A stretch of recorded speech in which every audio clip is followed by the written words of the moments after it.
Hello everyone.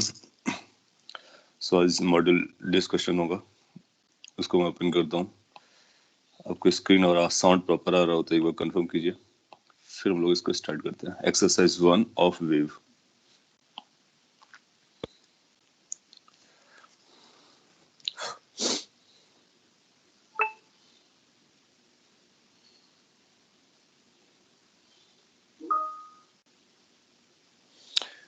हाँ, exercise 1 wave में जो क्वेश्चंस आपको पूछने हैं they are 5, 21, 24, 28. Doubt and theory. Yeah, let me know what is the theory's doubt is. 5, 26, 28. इसमें 26 और ऐड कर देता हूँ। एक्सरसाइज 1 का पहले हम लोग लिस्ट कर रहे हैं, इसके बाद एक्सरसाइज 2 पे जाएंगे। 23, 28, 23 and 28. ओके,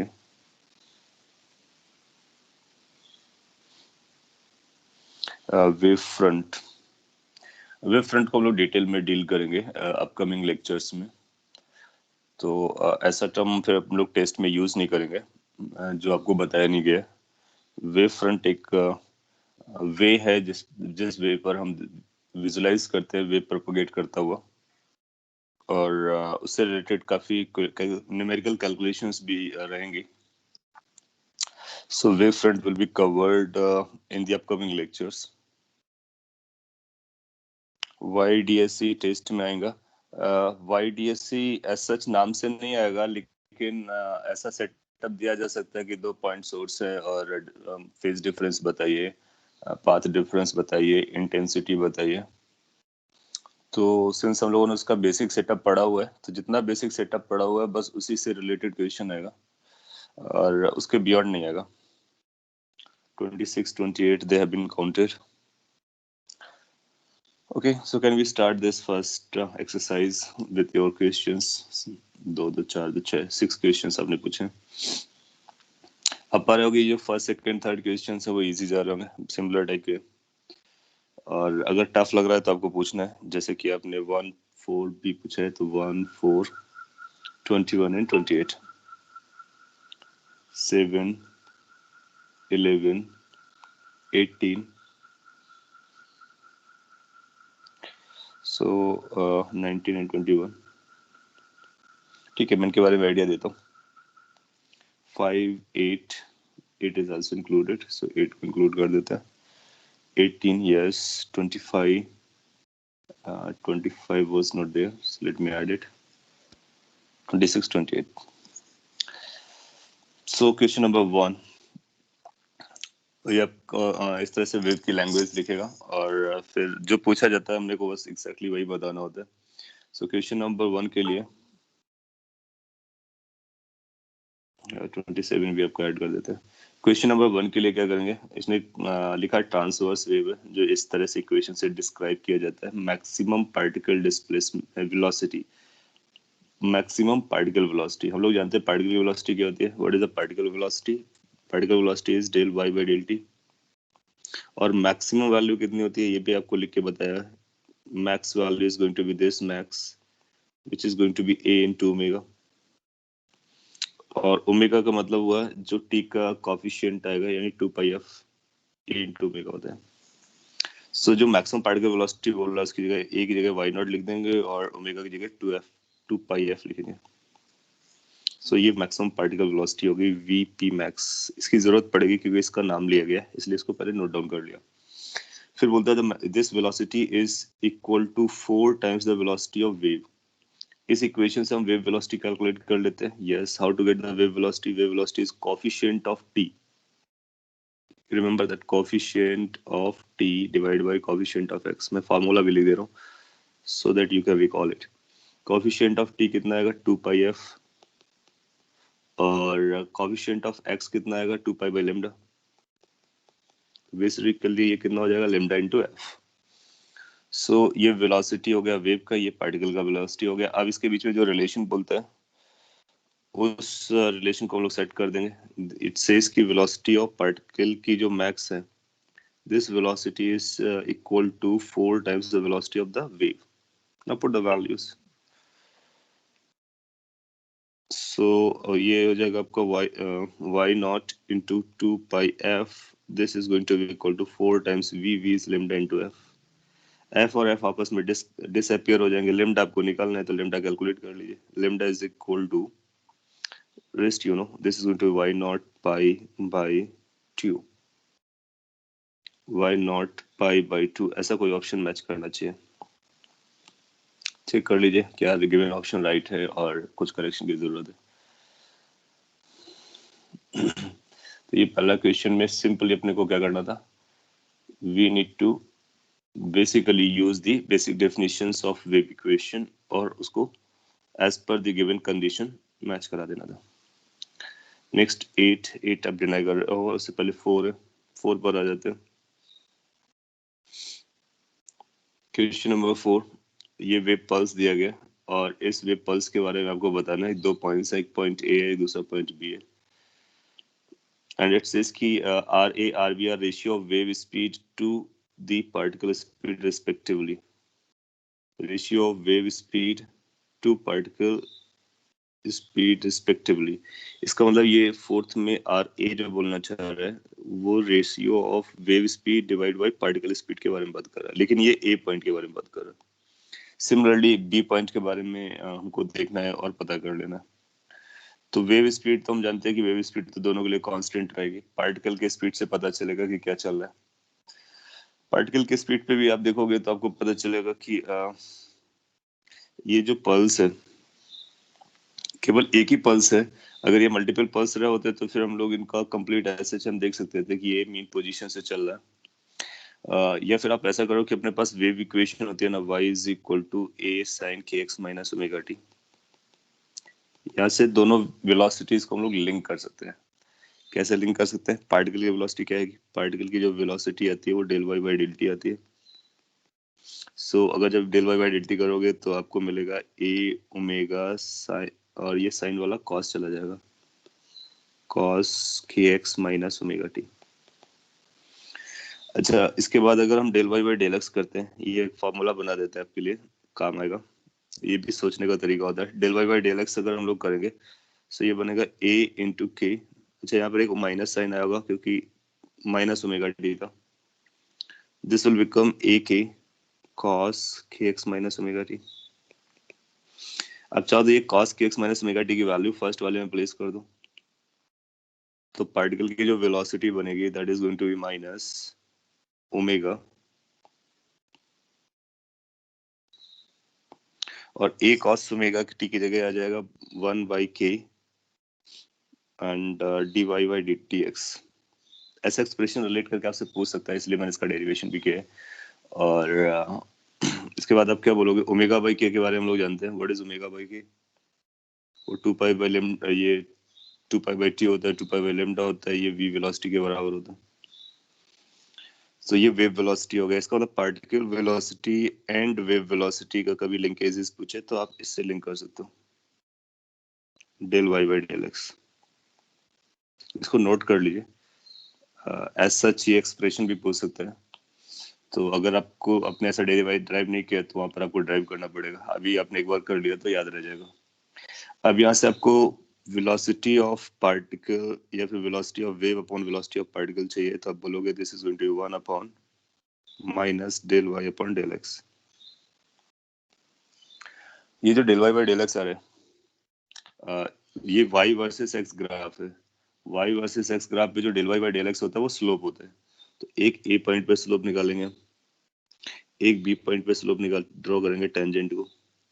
आप देखोगे कि जो del y by del x होगी इसकी वैल्यू पॉजिटिव आ रही है, और इसकी जो पॉजिटिव वैल्यू है ए पॉइंट पर वो कम है del y by del x की जो वैल्यू है बी पॉइंट से. सो यहाँ पे टेंजेंट ड्रॉ करके हम बता सकते हैं कि किसका स्लोप ज्यादा है, किसका स्लोप कम है. एक बार अपने को स्लोप पता चला, अब इस पे आप माइनस से मल्टीप्लाई कर दीजिए. जब माइनस से मल्टीप्लाई करेंगे तो ये बनेगा minus del y by del x of A is going to be greater than minus del y by del x of b, क्योंकि ये तो नंबर है. ये बड़ा हो जाएगा। इसके बाद में अपने को क्या चाहिए, इसका रेसिप्रोकल चाहिए। जब इसका रेसिप्रोकल कर देंगे तो फिर ये आपका बन जाएगा आर ए, या फिर आप ऐसा बोलिए कि दिस इज 1/RA। तो क्या यहाँ से हम ऐसा बोल सकते हैं कि ये 1/RA is greater than 1/RB। So ultimately अपने को क्या मिल जा रहा है, RB should be greater than RA। RB should be greater than RA।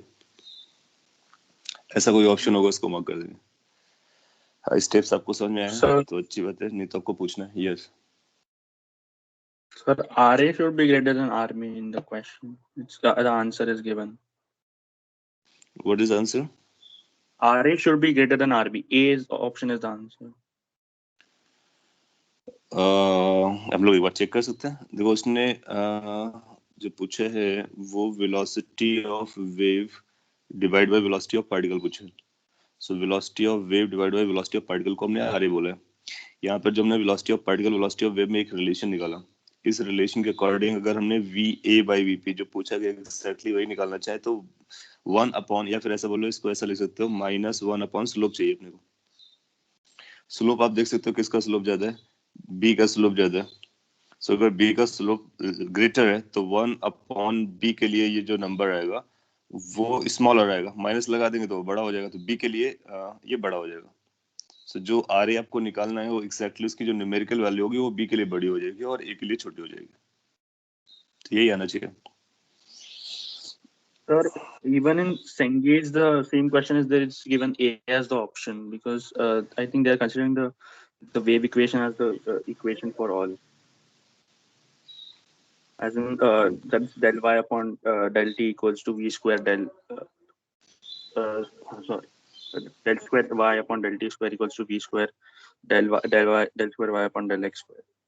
वहां से भी कर सकते हो क्योंकि वहां से आपको कर्वेचर का कॉनकेव अप कॉनकेव डाउन वाला पॉइंट पता चल जाएगा।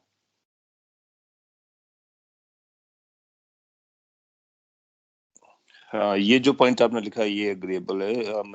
ये जो speed is always positive value so y minus, हाँ ये वैलिड पॉइंट है, तो इससे अपना आंसर बदल जाएगा। यहाँ पर मैंने जो न्यूमेरिकल वैल्यूज के साथ में किया वो स्लोप के बारे में, ये जो वीपी बाई वीवी आएगा ना, सिंस ये पॉजिटिव्स होंगे दोनों, this point can be agreed. So जो वी अपॉन वीपी आएगा इसका हमको मैग्नीट्यूड कंसीडर करना चाहिए, और इस पे del y by del x positive भी हो सकता है, del y by del x negative भी हो सकता है। क्यों? क्योंकि अगर हमारे ये जो बी पॉइंट यहाँ पर लिए होते तो यहाँ पर स्लोप कैसा आता है, नेगेटिव आता है। सो सिंस हमको वेलोसिटीज का रेशियो या स्पीड का रेशियो चाहिए, या you are right in that matter, speed का रेशियो चाहिए, तो स्पीड जो अपनी होगी वो कैसे होगी, वो पॉजिटिव नंबर्स होंगे। तो ये पॉजिटिव बाई पॉजिटिव का रेशियो आएगा, तो यहाँ पर भी पॉजिटिव बाई ये पॉजिटिव बनाना होगा। अच्छा, दूसरी बात क्या है कि ये स्लोप्स जो है वो पॉजिटिव आ रहे हैं, इसका मतलब है ये जो माइनस है इसको फिर हमको मॉड लेकर के चलना होगा, क्योंकि स्पीड का रेशियो पूछा गया है तो स्पीड में ये माइनस माइनस साइन नहीं होगा, हम लोग ऑलरेडी बात कर चुके हैं। सो पॉजिटिव आना चाहिए, तो इसको एक पॉजिटिव लगा देते हैं, और उस पॉजिटिव लगाने के बाद में फिर आप देखोगे कि फिर ये माइनस लगाने की हमको जरूरत नहीं पड़ेगी। कौन सा स्टेप, जो यहाँ पर एक स्टेप लिखा था ये वाला स्टेप। क्यों? क्योंकि ये नंबर अपने आप में पॉजिटिव है, ए और बी जो गिवन है अपने को वो उसके लिए ये खुद ही पॉजिटिव है, ये खुद ही पॉजिटिव है। सो हम लोग ऐसा भी बोल सकते हैं कि माइनस के साथ मॉड और माइनस के साथ मॉड में ये रिलेशन आएगा, इसलिए शायद वो आंसर ए दिया होगा, और ये करेक्ट भी हो जाएगा। इसके बाद आप बोलोगे कि this ratio what this indicates, then can we say this indicates 1/RA। so 1/RA is less than 1/RB. From here you will get RA is going to be greater than RB. सो ये last में जो किया वो मैं थोड़ा सा change कर देता हूँ। अब वो मैंने माइनस साइन को कैरी फॉरवर्ड कर लिया था और ये देखा था कि ये स्लोप जो पॉजिटिव है और अपने को पॉजिटिव का रेशियो चाहिए, तो ये जो माइनस है वो रिडंडेंट हो जाएगा। माइनस हम तब निकालते हैं जब हमको ये यहाँ पर जो माइनस बता रहा होता है ना, ये माइनस वेलोसिटी ऑफ पार्टिकल की डायरेक्शन बता रहा होता है। तो वो स्लोप अगर पॉजिटिव आता है तो ये बताएगा कि ये नीचे जा रहा है, और स्लोप अगर निगेटिव आता है तो ये बताएगा कि ऊपर जा रहा है, also including the direction of wave velocity. So you are right. जब कभी रेशियो बोलेगा स्पीड का, हम लोग ऑलरेडी बात कर चुके हैं, तो that has to be positive. So positive consider करेंगे और फिर ए ऑप्शन जो दिया गया वो करेक्ट ऑप्शन हो जाएगा और ए ही अपने को मार्क करना चाहिए। अगर ये पार्टिकल्स अपने को यहाँ दिए होते जैसे सी और डी दिया होता है, राइट, तो फिर उस केस में क्या करते हैं कि उस केस में हमारा स्लोप नेगेटिव आता है, तो फिर ये माइनस को रिटेन करके रखते हैं क्योंकि हमको ओवरऑल कैसा बनाना है, पॉजिटिव बनाना है। तो अगर लेफ्ट साइड पॉजिटिव है तो राइट साइड को भी पॉजिटिव लेके चलेंगे। ये एक्स्ट्रा सोचना पड़ता है मैथ्स की कैलकुलेशन के अलग, और हमने केवल मैथमेटिकली कैलकुलेट कर दिया था, उससे वो बी ऑप्शन हो गया ना।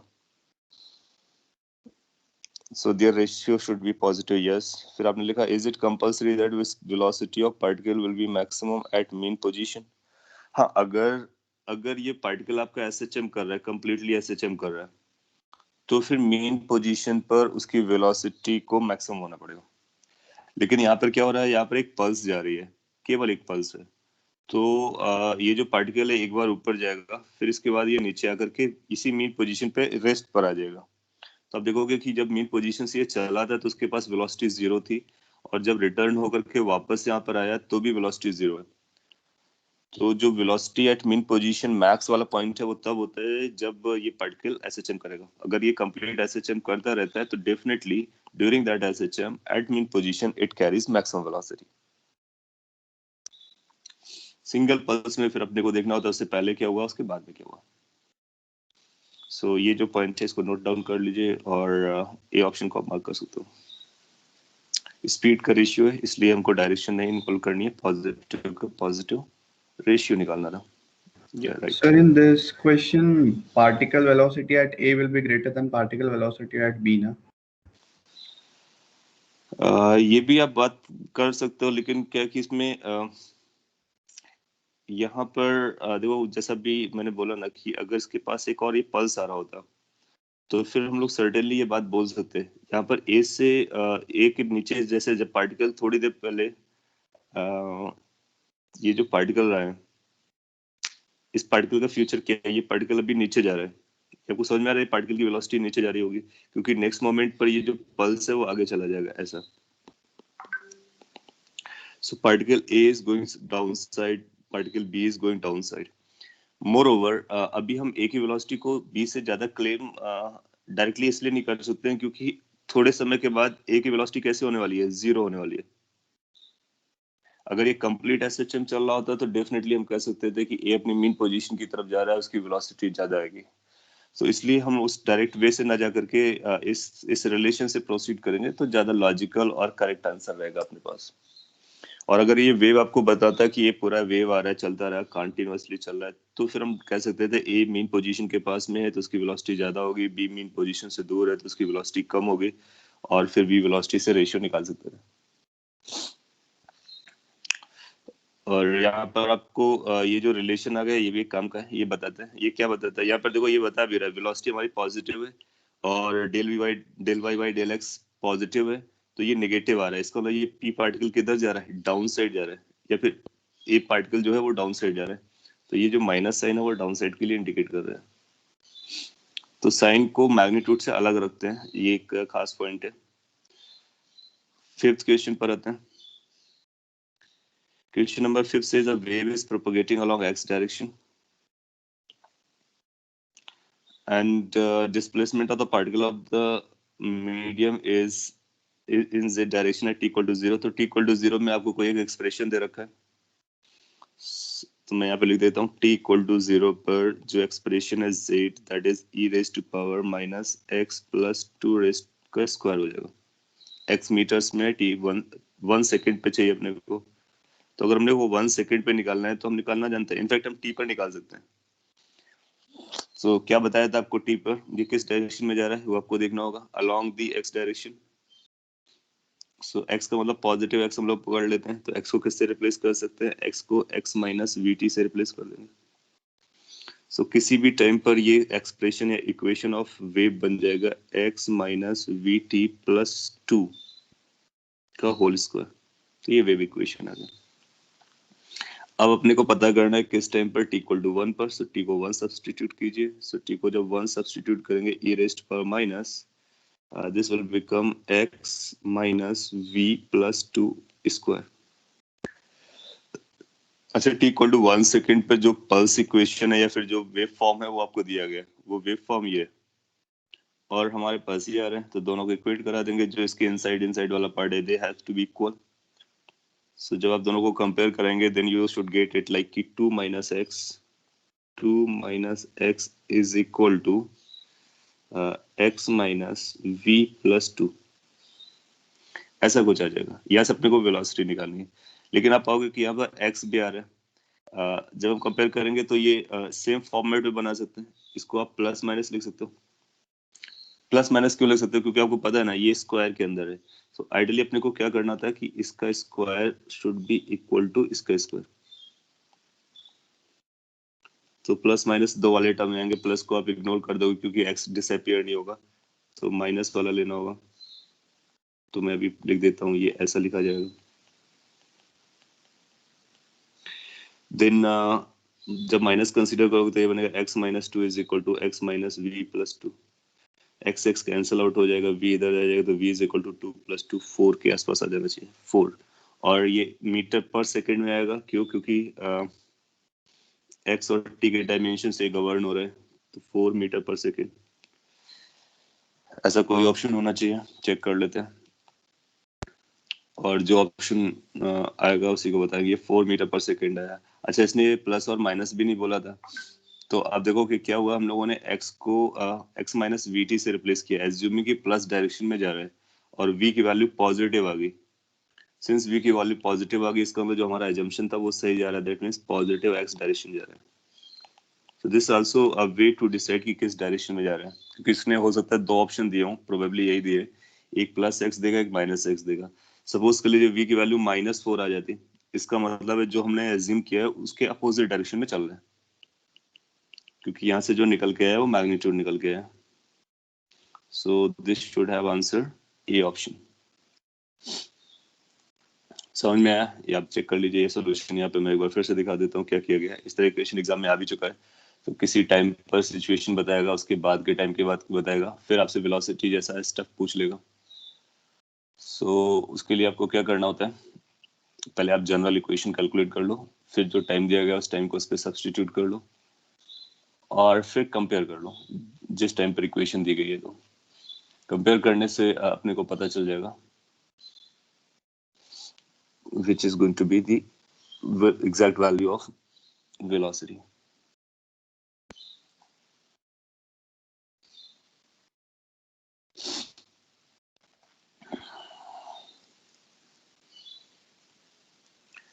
आफ्टर 6 8 आपने मना कर दिया था, 7th के बारे में बात कर लेते हैं। Question number 7, thus it says the velocity of wave propagating along stretched string is given. So string wave की बात हो रही है, velocity आपको दिया गया है 10 मीटर पर second, and the frequency is also known to us. Frequency is given as 100 hertz. Phase difference between the particles situated at a distance this on the string will be, so delta x आपको दे रखा है 2.5 centimetre. Phase difference निकालना है। इतना सब आपने list किया तो आपको फॉर्मूलाज रिकॉल में आना स्टार्ट हो जाएंगे।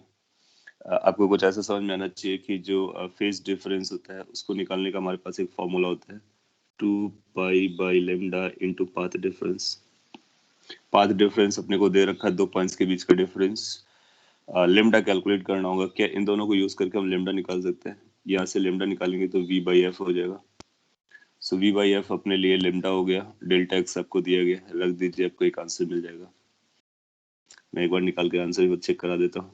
लेमडा कितना आ जाएगा, v/f यानी कि 0.1, और ये सेंटीमीटर में 2.5 डिवाइड बाई 100, मीटर में कन्वर्ट कर लीजिए, क्योंकि लेमडा आपने मीटर पे लिखा हुआ है इसलिए उसको भी मीटर पे रखना बहुत जरूरी है। इसके बाद हम लोग चेक कर सकते हैं कि क्या चल रहा है और whether the answer is there. Point से पॉइंट कैंसिल हो गया, 25 हो जाएगा, तो 2π/4 हो जाना चाहिए। सो π/2 जैसा एक ऑप्शन बैठ रहा है लॉजिकली, ऐसा ऑप्शन डी है, उसको मार्क कर दोगे आप। ये क्वेश्चन नंबर 7 के बारे में बताया गया। तो जब कभी ऐसा बोले कि डिफरेंस दो पॉइंट्स के बीच का डिफरेंस है, तो वो 2 पॉइंट के बीच का डिफरेंस जो होता है वो x का डिफरेंस होता है, डेल्टा x होता है। इसी डेल्टा x को डेल्टा फाई से हम लोग कैसे लिंक करते हैं, फेज डिफरेंस में हम लोगों ने इसके बारे में बात की है। And then question number 11।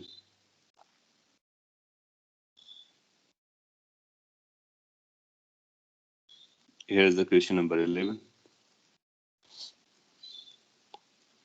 It says a block of mass 1 kg is hanging vertically from a string of 1 meter length. Mass per unit length उसका दिया गया, that means 0.001 kg per meter है, और 1 मीटर है, तो 1 मीटर में ये 0.001 kg बना होगा, जो कि 1 kg से काफी छोटा है, so you can ignore that.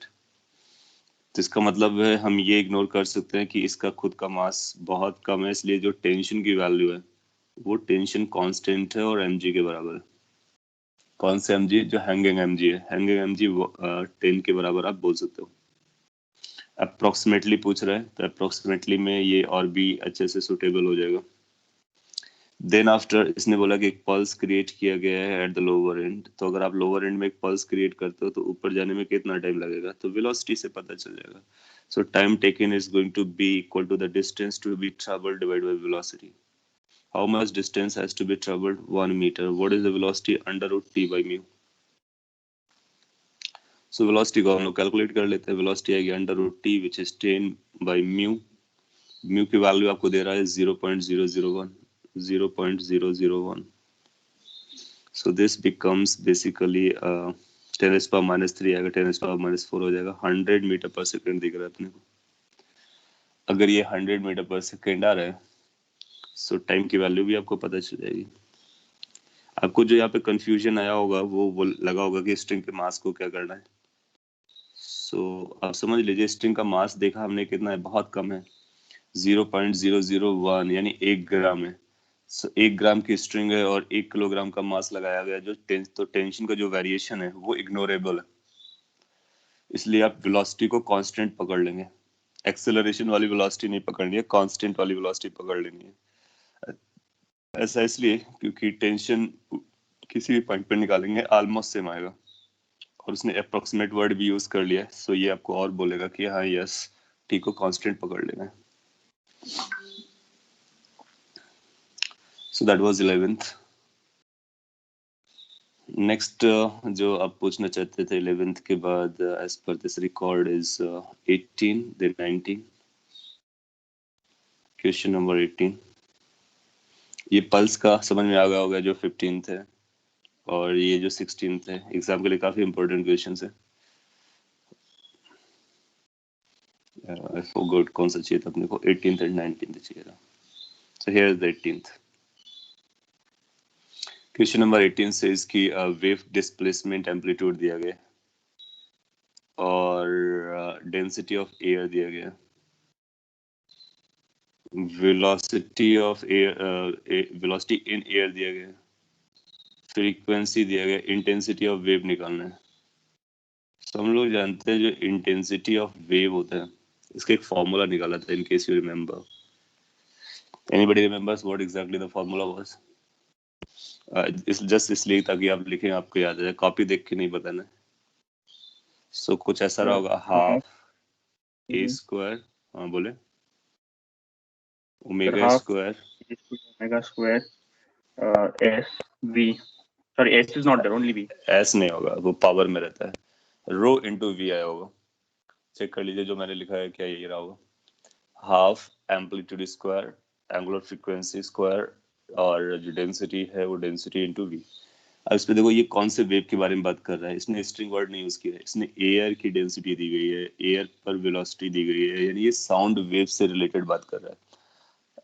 Half या फिर इसको 2π भी लिख सकते हो, बिल्कुल लिख सकते हो, 2π square A square F square rho V, good.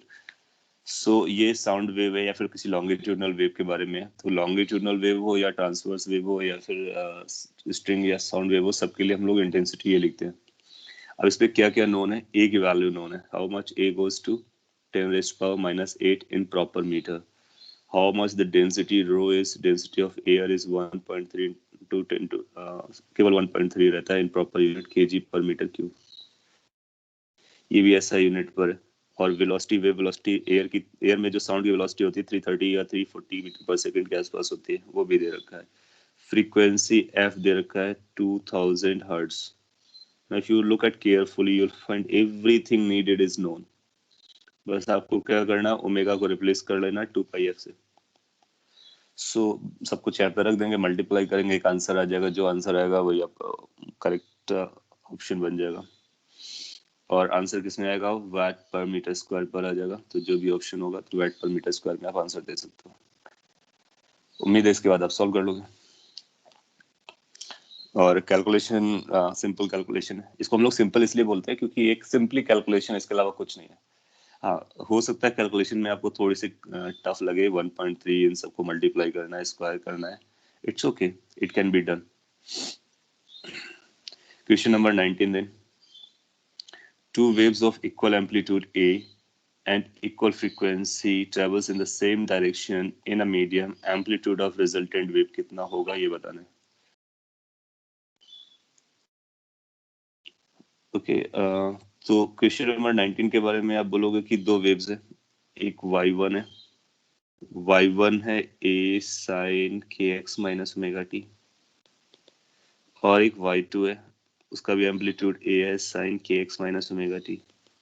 तो यहाँ से पता चल गया कि सेम एम्पलीट्यूड है, सेम फ्रीक्वेंसी है, सेम डायरेक्शन में ट्रैवल कर रहे हैं, लेकिन उनमें फेज डिफरेंस हो सकता है।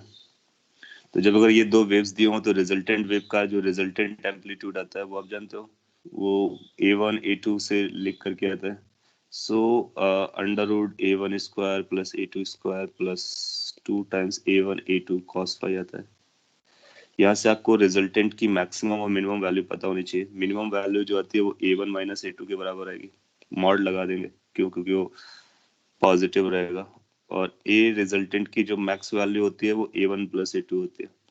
आपको याद आएगा तो वेव में लोगों ने निकाला था कि दो वेक्टर्स में भी निकाला था। दो वेक्टर होते हैं तो उनकी मिनिमम वैल्यू सब्ट्रैक्शन के बराबर होती है, मैक्सिमम वैल्यू एडिशन के बराबर होती है।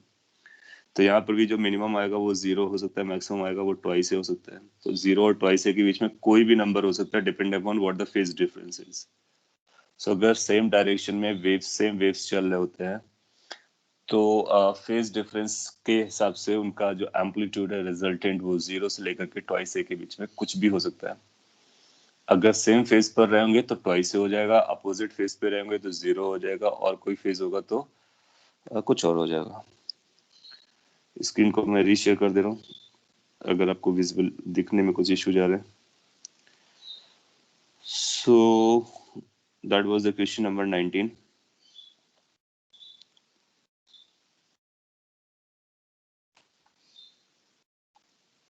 वापस आते हैं 19 के बाद जो आपने पूछा है दैट इज 21 देन 3 देन 4 5 21। हाँ, 21 भी एक अच्छा क्वेश्चन है और जितना लोगों ने पढ़ा उसी से रिलेटेड है। आप में से कई लोगों ने कर भी लिया होगा। It says a wave pulse traveling in a two-piece string है, gets partially reflected and partially transmitted at the junction point. Yes, we know things like that. फिर बोलता है कि reflected wave is inverted. ये बहुत इंपॉर्टेंट लाइन आ गई है। इससे अपने को पता चल जाएगा, क्या पता चल जाएगा, क्या ये पता चल जाएगा कि जो दूसरा वाला स्ट्रिंग होगा वो डेंसर होना चाहिए। तो इसको अगर आप प्लॉट करोगे या स्ट्रिंग का फिगर बनाओगे तो कुछ ऐसा बनाओगे, एक पहला स्ट्रिंग और दूसरे को डेंसर बनाने का। क्यों डेंसर बनाने का, क्योंकि रिफ्लेक्टेड वेव इन्वर्टेड आ रहा है ये अपने को पता है, और ऐसा तभी होता है जब वो डेंसर मीडियम से स्ट्राइक करे। इसका मतलब ये ऐसा गया, ये डेंसर रहा होगा तो जो रिफ्लेक्टेड आएगा वो इन्वर्टेड आ जाएगा, और जो ट्रांसमिटेड होगा वो उसी फेस पे जाएगा। सो ये इनिशियल सिचुएशन है, ये फाइनल सिचुएशन। इससे ये डिसाइड हो गया कि जो सेकेंड है वो थिक है, तो मैंने ऑलरेडी उसको थिक बना दिया। ये म्यू1 डेंसिटी है, ये म्यू2 डेंसिटी है, पता चल रहा है कि म्यू2 बड़ा है।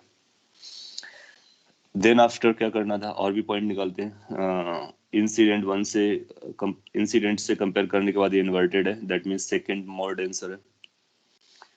इफ द इंसिडेंट वेव, यहाँ का वेवलेंथ लैम्डा है, यहाँ का वेवलेंथ लैम्डा डैश है, रिटर्न आने का भी लेमडा होगा क्योंकि वेवलेंथ मीडियम पे डिपेंड करता है, सेम मीडियम पे सेम वेवलेंथ होता है। तो कुछ पॉइंट्स हैं शायद मैंने कैटेगोरिकली नहीं बोला हूँ, अभी बोल देता हूँ, आप नोट कर लीजिए। लेमडा मीडियम चेंज होने पर लेमडा चेंज होता है। सो शॉर्ट में कुछ ऐसा लिख देते हैं, on changing medium, that means अगर वेव एक मीडियम से दूसरे मीडियम पे जाता है, lambda changes, velocity changes, frequency does not change.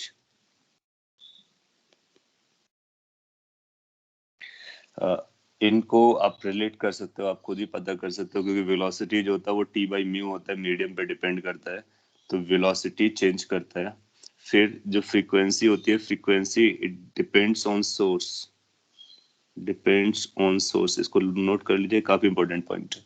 इसका मतलब अगर आपको वेव जनरेटिंग सोर्स पता है, जैसे कि मैं साउंड को प्रोड्यूस कर रहा हूँ, तो ये जो साउंड निकल रही है ना, इसकी फ्रीक्वेंसी फिक्स हो जा रही है, सोर्स पर डिपेंड कर रही है, मुझ पर डिपेंड कर रही है, राइट। और फिर ये बदलेगी नहीं, आगे देखेंगे डॉपलर इफेक्ट से अपरेंसी आती है, लेकिन सोर्स से अगर अपने को एक पता है कि एक सोर्स से जितने भी वेव्स आएंगी सबकी फ्रीक्वेंसी वही रहेगी, वो चेंज नहीं करेगी। So frequency does not depend on the medium, ये एग्जाम में कई बार पूछा गया है कई कई तरीके से। और सिंस वेलोसिटी चेंज होती है तो वेवलेंथ को चेंज करना पड़ता है, क्योंकि अपने पास एक रिलेशन होता है v is equal to lambda into f। So velocity change होती है मीडियम में, फ्रीक्वेंसी चेंज नहीं करती है क्योंकि सेम वेव है, तो एक ही सोर्स से निकली हुई वेव है, तो लेमडा को चेंज होना पड़ता है। फिर हम इस फॉर्मूले से बता सकते हैं कि अगर वेलोसिटी हमको पता है किस तरह से चेंज हो रही है, तो वेवलेंथ के बारे में बता सकते हैं। अगर वेलोसिटी बढ़ रही है तो वेवलेंथ भी बढ़ेगी, वेलोसिटी कम हो रही है तो वेवलेंथ भी कम होगी। सो अब आप इसका आंसर दे सकते हो। क्या हम बता सकते हैं सेकेंड में वेलोसिटी और फर्स्ट में वेलोसिटी का क्या संबंध होगा? सेकेंड की जो वेलोसिटी होगी, वेलोसिटी होती है under root T by mu, mu second का ज्यादा है, तो सेकेंड की जो वेलोसिटी है that is going to be less as compare to the velocity of first, that will imply second का wavelength is going to be less as compare to that of first. तो ऐसा कोई option होगा उसको हम mark कर देंगे। सो किस ऑप्शन को मार्क कर देंगे? सी ऑप्शन को मार्क कर देंगे। सो 21st में हम सी ऑप्शन के साथ जाने वाले हैं। नोट कर लीजिए पॉइंट, और नोटबुक में और जो भी आपके थ्योरी वाले पॉइंट्स हैं, और फ्रीक्वेंसी के बारे में खास ख्याल रखना है, बाकी दोनों इस फॉर्मूले से चेंज होते रहते हैं। सो दैट वाज 21 के बाद 23, 24, 25, 23 से हाँ, ये भी एक थ्योरेटिकल पॉइंट है, हालांकि लेक्चर में मैंने बोला है, अगर आपने ध्यान से सुना होगा तो फिर आपने आंसर भी कर दिया होगा। Two wave pulse travel in opposite direction on a string approach each other. The shape of the one pulse is inverted to that of another. What happens when they collide? यहाँ पर wave में हम लोग collision word को कम prefer करते हैं, और collision की जगह सुपरपोजिशन या इंटरफेरेंस टर्म को ज्यादा प्रेफर करते हैं, सुपरपोजिशन बोलते हैं। तो ऐसा सिचुएशन है कि अगर अपने पास एक ये वेव पल्स है, सिमिलर टाइप का फिगर हम लोगों ने बनाया भी था, एक ये पल्स है और एक ये पल्स है, अपोजिट डायरेक्शन में इन्वर्टेड इस तरह से आ रहे हैं, फिर ये मीट करेंगे कुछ समय के बाद, फिर एक दूसरे को क्रॉस करेंगे। मैंने ये बनाया था कि जब क्रॉस करते हैं तो अगर आपका ये फर्स्ट वेव है, ये सेकेंड वेव है, तो सेकेंड वेव ये निकल करके आ जाएगा, एग्जैक्टली वैसे ही निकल जाएगा, फर्स्ट वेव ऐसे निकल जाएगा। अनलाइक द पार्टिकल्स, पार्टिकल्स में ऐसा नहीं होता है, ये पार्टिकल और वेव का बहुत बड़ा डिफरेंस है। इसीलिए इससे जो कॉन्सेप्ट्स बनते हैं ना, सुपरपोजिशन हो या फिर इंटरफियरेंस हो, उनके उनके जो कॉन्सेप्ट्स के कंसिक्वेंसेस आते हैं, रिजल्ट्स आते हैं, वो अलग रहते हैं, वो पार्टिकल से मैच नहीं करते हैं। पार्टिकल में अगर एक बॉल इधर आ रही होगी, दूसरी बॉल इधर आ रही होगी, तो आप देखोगे कि ये कोलाइड होने के बाद ऐसा नहीं होगा कि ये दूसरी बॉल इधर आ जाए, फर्स्ट बॉल इधर क्रॉस करके चला जाए, no, that can not be happen, but waves में ऐसा होता है।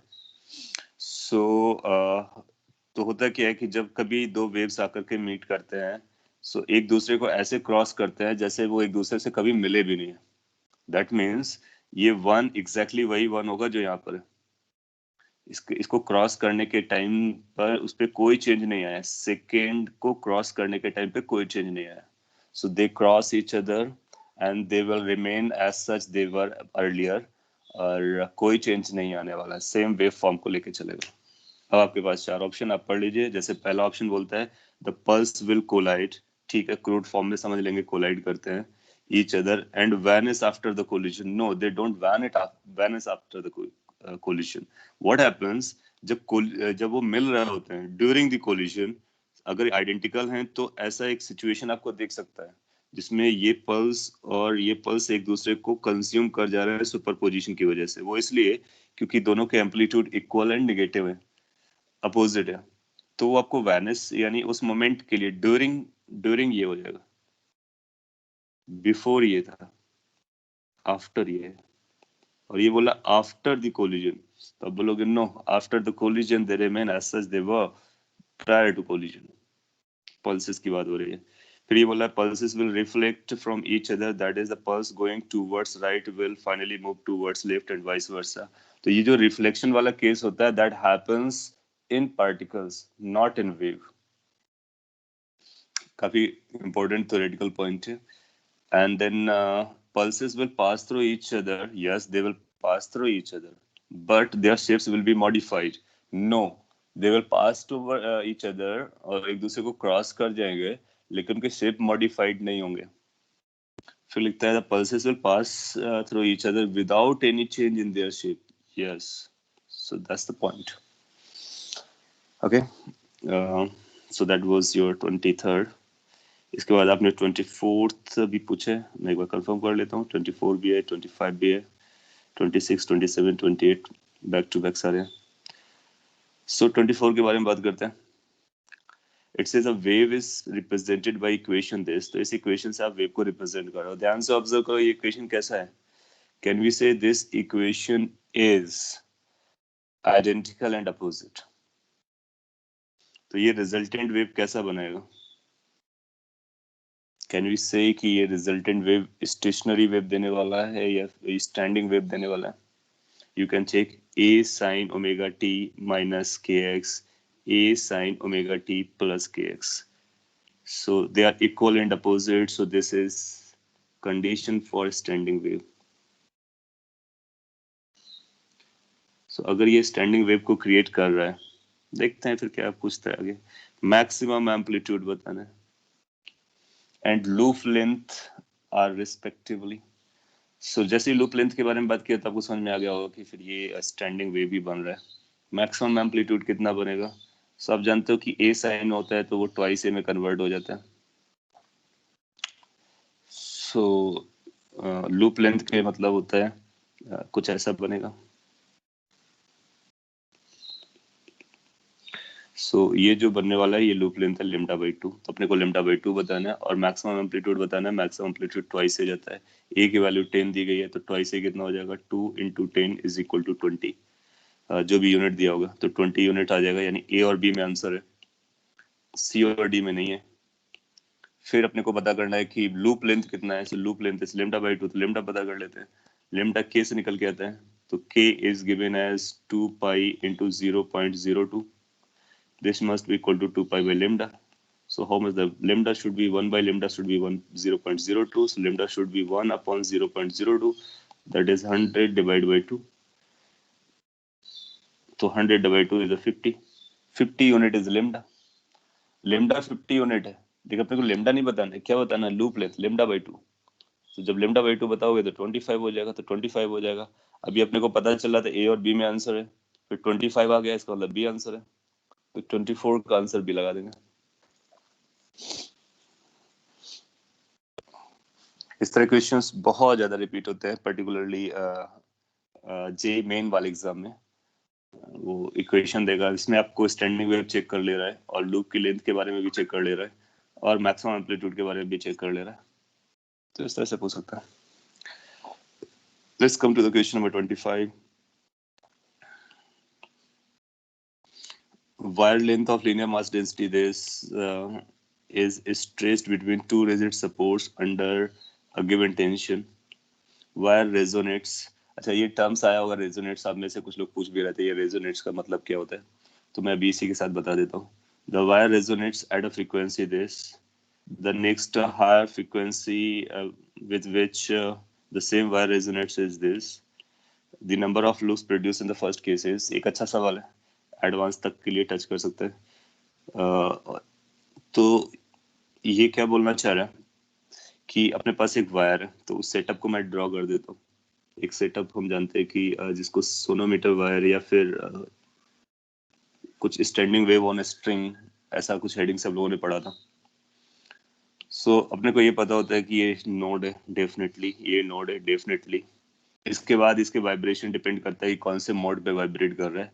Depending upon the mode of vibration you will find कि अलग अलग तरीके से इसकी फ्रीक्वेंसीज आती है। जनरल फ्रीक्वेंसी अगर आप निकालोगे तो NV/2L आती है अगर L लेंथ है तो। NV/2L मतलब nth हार्मोनिक की फ्रीक्वेंसी ये दी गई है। nth हार्मोनिक के बारे में ये बात करते हैं। n को 1 रखोगे फंडामेंटल आएगी, first harmonic and then second, third, fourth, इस तरह से चलता है। इसको रेजोनेट करने का मतलब हुआ कि जब कभी रेजोनेंस टर्म आता है तो रेजोनेंस का मतलब होता है कि इसकी जो फ्रीक्वेंसी है वही फ्रीक्वेंसी है जो रेजोनेंस की फ्रीक्वेंसी है, ये उस डिवाइस की फ्रीक्वेंसी है जिसके साथ इसको प्ले करते हैं। कई बार ऐसा बोलेगा एक ट्यूनिंग फोक लगाई गई है, इस तरह से एक ट्यूनिंग फोक बनाते हैं, ट्यूनिंग फोक, और ये ट्यूनिंग फोक के प्रोंजेस होते हैं और ये इस तरह से बना देता है और बोलेगा कि ये ट्यूनिंग फोक इसके साथ रेजोनेंस में है। तो रेजोनेंस में होने का मतलब इसकी फ्रीक्वेंसी और इसकी फ्रीक्वेंसी आपस में बराबर होगी। सो जब फ्रीक्वेंसीज इक्वल हो जाते हैं तो उस कंडीशन को बोलते हैं रेजोनेंस। ये हम लोगों ने देखा था, डैम्प्ड ऑसिलेशन था, और वो जब हम लोग ऑसिलेशन एसएचएम में पढ़ रहे थे तो वहां पर ये पॉइंट बोला था फोर्स्ड ऑसिलेशन में कि resonance is a condition when the two frequencies are identical. तो जब दो फ्रीक्वेंसी सेम हो जाती है उस कंडीशन को हम लोग रेजोनेंस कंडीशन कहते हैं।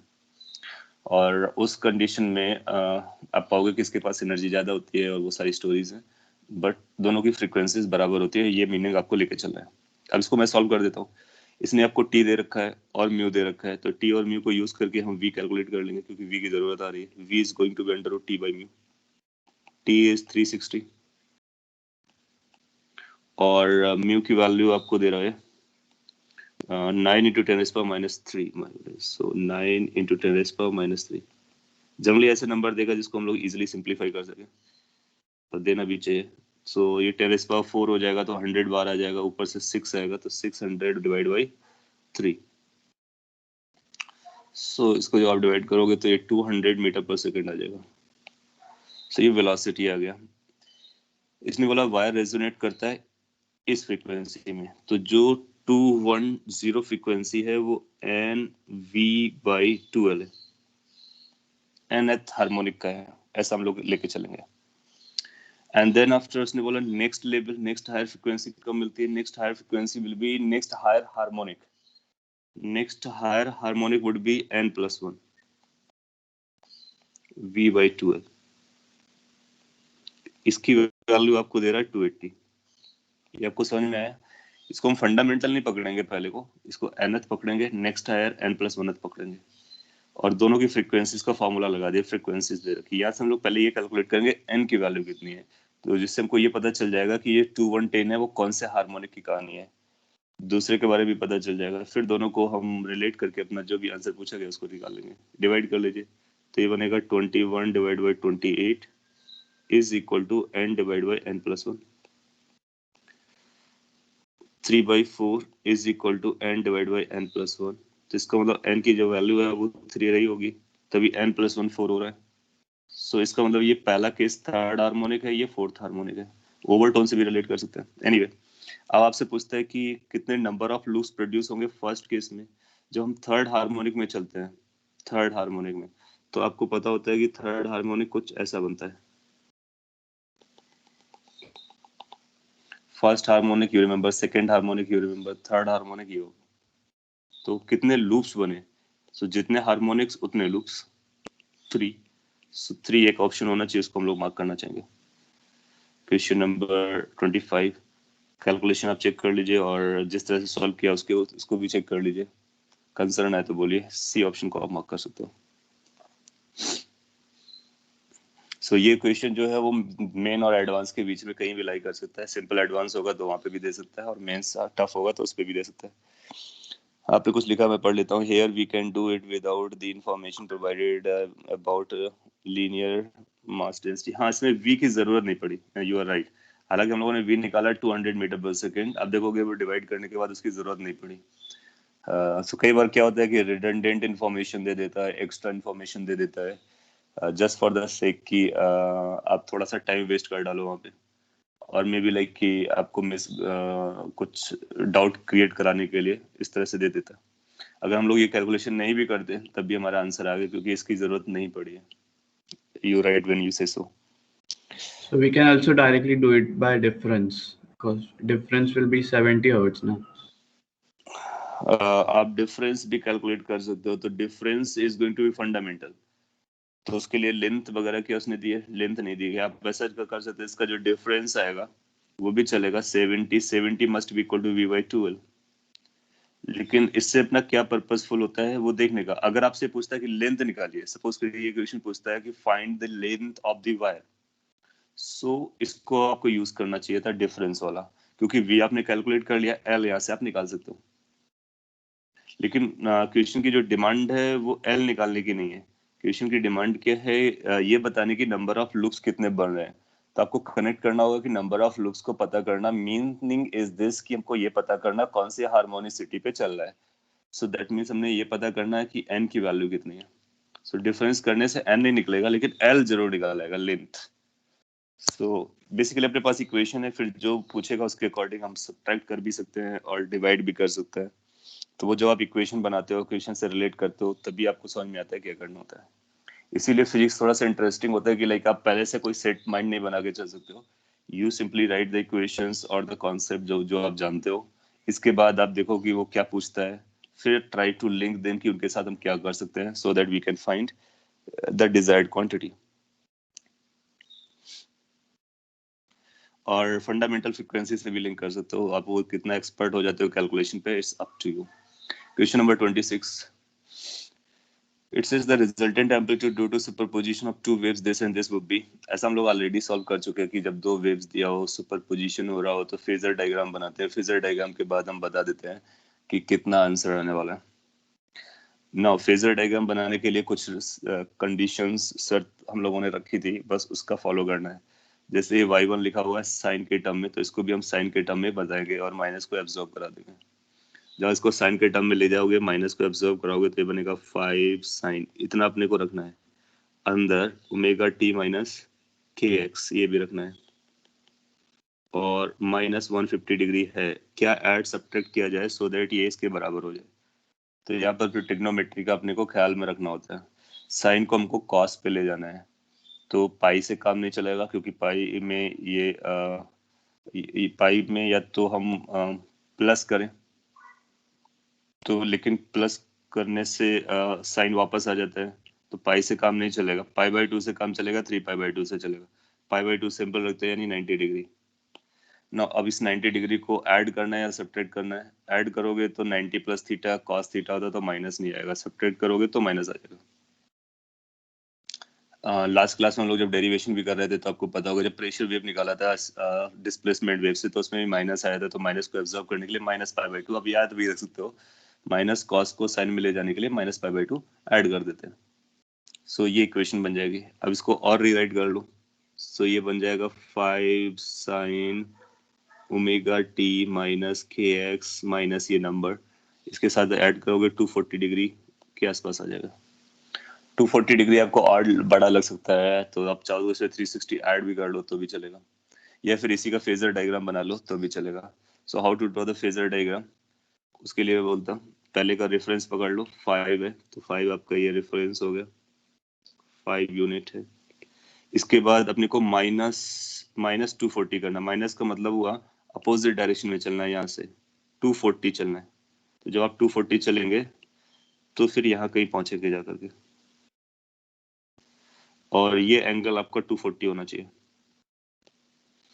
और इसका वैल्यू कितना है? इसका वैल्यू भी 5 है। फिर आपको ये पता कर लेना आसान होगा कि ये नंबर कितना रहा होगा, तो ये 120 नजर आएगा। काम खत्म हो गया। दो वेक्टर्स हैं जो कि 120 पर है, इक्वल है, तो थर्ड कितने पर रहता है? थर्ड 120 पर रहता है, मतलब इक्वल अमाउंट का आता है, ऐसा बोल सकते हो। या फिर आप ऐसा कर लो कि इसको कैलकुलेट कर लो कि रिजल्टेंट कैसे निकालना है। दो वेक्टर्स है, आप जानते हो रिजल्टेंट कैसे निकालना है, you can find it any how, वही आपका आंसर हो जाएगा। और अगर मैं निकालूं, सॉल्व भी करूं, तो किस तरह से कर सकते हैं वो मैं यहाँ पे बता देता हूँ। कैसा लिखेंगे कि जो रिजल्टेंट एम्पलीट्यूड होगा, A resultant, that should be equal to 5 square plus 5 square plus 2 times 5 into 5 into cos 120। Cos 120 की वैल्यू आपको पता होगी, 90 प्लस 30 कर सकते हैं, तो माइनस ये आ जाएगा 25 plus 25 plus 2 into 25, cos 120 minus half हो जाएगा, हटा सकते हैं, तो ए की वैल्यू आ जाएगी 25 plus 25 minus 25 is equal to under root 25 which is equal to 5। So 5 को मार्क कर दोगे, 5 कोई ऑप्शन देना चाहिए, यस पहला ही ऑप्शन है, उसी को मार्क किया जा सकता है। सो पॉइंट ऐसे कि जब कभी वेव्स दिए होंगे तो उनका कन्वर्सन सेम एक्सप्रेशन पे ले जाना होता है, फिर 5 पता करना होता है, फिर 5 को ड्रॉ कर लेना होता है, फिर वेक्टर्स रूल लगा करके हम बता सकते हैं कि रिजल्टेंट कितना आने वाला है, और काफी कुछ वेक्टर जैसा चल रहा होता है। Question number 27 then, a stretched sonometer wire. तो जब कभी सोनोमीटर वायर के बारे में बात करेगा तो इसका मतलब दोनों एंड फिक्स्ड है, स्ट्रिंग वाली बात चल रही है। at a frequency resonates at a frequency this 350 पर रेजोनेंस करता है, तो इसका मतलब उसकी कोई फ्रीक्वेंसी रहेगी। नेक्स्ट हायर 420 है, फंडामेंटल फ्रीक्वेंसी बताना है, एग्जैक्टली सेम क्वेश्चन है 27। तो 27 के लिए आपको क्या करने का, आप बोलोगे कि फर्स्ट वाली फ्रीक्वेंसी मैं डायरेक्टली लिख देता हूँ, 350 is basically n times fundamental frequency v by 12, और 420 is n plus 1 times v by 12. Go for the division, find n, और इसके बाद n को इस पे रख दो, फंडामेंटल निकल आएगा, या फिर n को एलिमिनेट कर लो, v by 12 निकाल लो, वहां से निकल आएगी। उम्मीद है कि आप कर पाओगे। 28, in a stationary wave described by this equation, amplitude of the component of progressive wave। तो अगर ऐसा आता है तो हम जानते हैं कि अगर y is equal to a sine को यूज किया होता है तो ये ट्वाइस a बनता है, so this a should be equal to twice a, तो a कितना होना चाहिए, a by 2। so a by 2 जैसा कोई ऑप्शन होना चाहिए, उसको मार्क कर देंगे। ये एग्जाम में आ भी चुका है, देखो कितना सिंपल क्वेश्चन आता है। If you know the wave equation you can compare it. और भी आप कैसे कंपेयर कर सकते हो, तो कि आपको पता होता है कि अगर a एम्पलीट्यूड की वेव होती है तो हमारे पास आता है twice a sin omega t cos kx। हम लोग बात कर चुके हैं साइन और कॉस बदल सकते हैं, तो ट्वाइस a और a आपस में बराबर हो जाएगा, तो स्मॉल a की जो वैल्यू है वो कैपिटल ट्वाइस a के बराबर हो जाएगी, फिर वहां से कैपिटल a निकाल सकते हैं। कैपिटल a इंडिविजुअल वेव्स का है, कंपोनेंट प्रोग्रेसिव वेव्स का है। जो ये y equal to s equation लिखते हैं ना, जैसे यहाँ पर लिखा गया है आपको सुपरपोजिशन केस में, इनको travelling wave, progression wave, progressive wave बोलते हैं, और उनका जो रिजल्टेंट मिलता है सुपरपोजिशन से, जैसे यहाँ पे बना, वो स्टेशनरी या स्टैंडिंग बनता है। तो ये आपको एक्सरसाइज 1 हो जा रहा है। Screen is not visible, okay, screen नहीं विजिबल है। अगर ऐसी सिचुएशन है तो मैं एक बार फिर से शेयर कर देता हूँ, उसके बाद आपको विजिबिलिटी आ जाएगी, आ जाना चाहिए होपफुली। और अगर विजिबल है तो फिर बहुत ही अच्छी बात है, दैट्स व्हाट वी एक्सपेक्ट। तो एक्सरसाइज 1 हो जा रहा है। एक्सरसाइज 1 में कोई और डाउट रहा हो तो आप पूछ लीजिए, अदरवाइज हम लोग एक्सरसाइज 2 पर भी जा सकते हैं। आप पाओगे रिलेटिवली आसान जा रहा होगा आपके लिए ये वेव, क्योंकि एसएचएम से रिलेटेड स्टोरीज है, वो एसएचएम आपने ऑलरेडी पढ़ रखा है, और जितना भी आपने समझा, इस पे कोई भी ऐसा क्वेश्चन नहीं है जो अभी तक आप लोगों ने पढ़ा उस है उसके बियॉन्ड गया हो। अभी कुछ और भी कॉन्सेप्ट्स आना बाकी हैं, तो वो हम लोग नेक्स्ट क्लासेस में कंप्लीट कर लेंगे। Now come back to exercise, come for this exercise 2। Exercise 1 में अभी कोई भी डाउट बचा हो किसी के लिए, जिसने ट्राई किया हो और ना समझा हो, तो आपको प्लीज पूछना होगा, क्योंकि आई नेवर नो कि आपको कौन सा डाउट आ रहा है, क्या डाउट आ रहा है, वो आपसे बेटर कोई नहीं जानता है।